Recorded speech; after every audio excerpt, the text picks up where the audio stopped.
Jason had been working the night shift at an old warehouse just outside of town.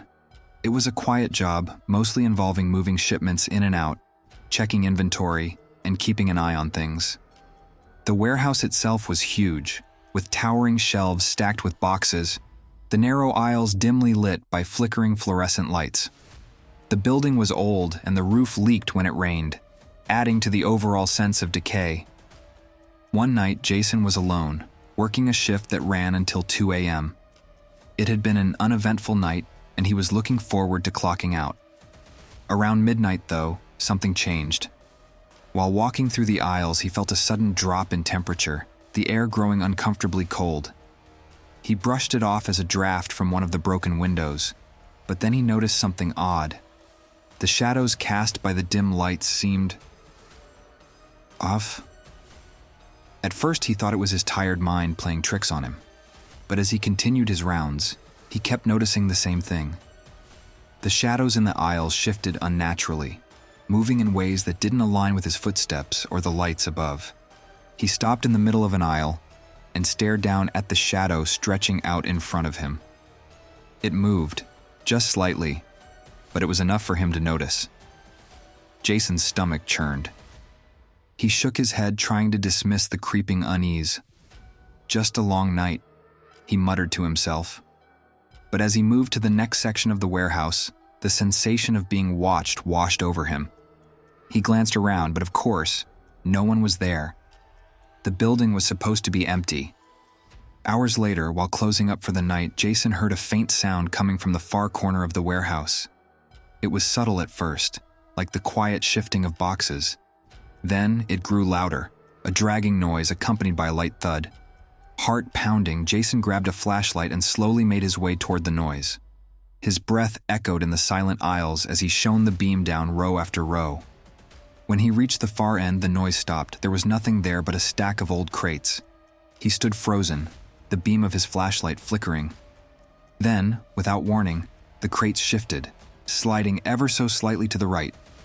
Jason's pulse quickened as his mind scrambled for a rational explanation. He stepped closer, holding his breath, but the crate suddenly jerked again, this time violently, toppling over with a deafening crash. Jason bolted. He ran for the exit, his footsteps echoing in the cavernous space.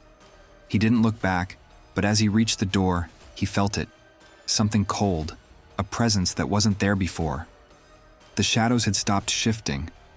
Now they seemed to be watching. Jason never returned to the warehouse after that night.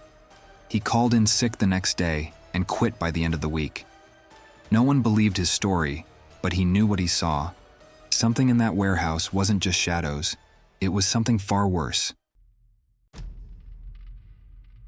Sarah had been working at a small local warehouse for a few months. It was an easy job, and she didn't mind the quiet nights when she was left alone to finish inventory. The warehouse was old, a relic of the 1970s, with creaky floors and rusty beams. There was one room in the back that had always made Sarah uncomfortable. It was kept locked at all times, and her manager had told her it was just an old storage space, unused for years. One night, Sarah was working late, going through inventory as usual. The warehouse was eerily quiet, the only sound coming from the faint hum of the air conditioning. She was halfway through her shift when she heard it, a loud thud coming from the back. She froze, her eyes darting toward the rear of the building. The sound had come from the locked room. She brushed it off as old pipes or the wind rattling the building, but the noise came again, this time louder. It was a distinct banging, like something heavy being thrown against the walls. Sarah hesitated, her pulse quickening. She knew no one else was in the warehouse. It was just her. Grabbing a flashlight, Sarah made her way toward the locked room, her heart pounding in her ears. She stood in front of the door, listening. The banging had stopped, replaced by a low, almost imperceptible scratching. Her hand trembled as she reached for the doorknob, but it was locked tight, just as it always was. The sound continued from within, growing more frantic, more desperate. Suddenly there was a loud bang from the other side of the door, so forceful that it shook the frame. Sarah stumbled back, dropping the flashlight. The scratching stopped. She stood there, frozen in place, unsure of what to do. The silence that followed was suffocating. Sarah backed away, her mind racing. She couldn't shake the feeling that something was inside that room, something that wasn't supposed to be there. The banging didn't return, but the silence was worse. It felt like the building itself was holding its breath. She quit the warehouse job the following morning. She never found out what was in that locked room, but she never wanted to. Whatever it was, it had been waiting for someone to come too close. David had been hired as a security guard at a warehouse that had a reputation for being haunted. It wasn't something the company advertised, but every guard who had worked there before him had quit within a month. David didn't believe in ghosts, and the pay was good, so he took the job without a second thought. The warehouse was enormous, with endless rows of shelves and storage units, all packed with goods. It was the kind of place that seemed to swallow sound, the silence heavy and oppressive. On his first night, David felt nothing unusual, just the typical loneliness of working a graveyard shift. But as the nights went on, things began to change. He started hearing faint voices, whispers carried on the still air. They were too quiet to make out clearly, but they were there, coming from deep within the warehouse. At first, David thought it was his mind playing tricks on him, but the voices grew louder each night. One night, while making his rounds, he heard a distinct voice call his name. He stopped dead in his tracks, his flashlight sweeping over the empty aisles. No one was there. The sound had come from the far side of the warehouse, from a section that hadn't been used in years.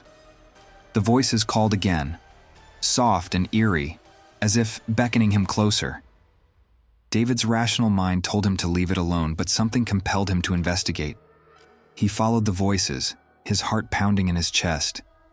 The deeper he went into the warehouse, the darker it seemed to get, the shadows growing thicker around him. He finally reached the far corner where the whispers had been leading him. There, in the shadows, stood an old, forgotten storage unit. It looked untouched, the lock still intact. The voices stopped as soon as he reached it. David hesitated, but then with trembling hands he unlocked the unit and pulled open the door. Inside, there was nothing. Just an empty, dust-covered space. Confused, David turned to leave, but as he did, the door slammed shut behind him. The whispering returned, louder now, surrounding him from all sides. He banged on the door, shouting for help, but the voices only grew more. Insistent, David managed to pry the door open and ran out of the warehouse, never looking back. He quit the next morning, refusing to return. No one ever found out what had called his name that night, but the whispers in the dark still haunt him to this day. Thanks for watching the video. We hope you enjoyed the journey. If you loved the twists and turns, don't forget to hit the like button and share the stories with your friends. Make sure to subscribe and tap the notification bell so you never miss out on our next thrilling tale, because there's always a new mystery or adventure just around the corner. Until next time, keep imagining, keep exploring, and remember, nothing is ever quite what it seems.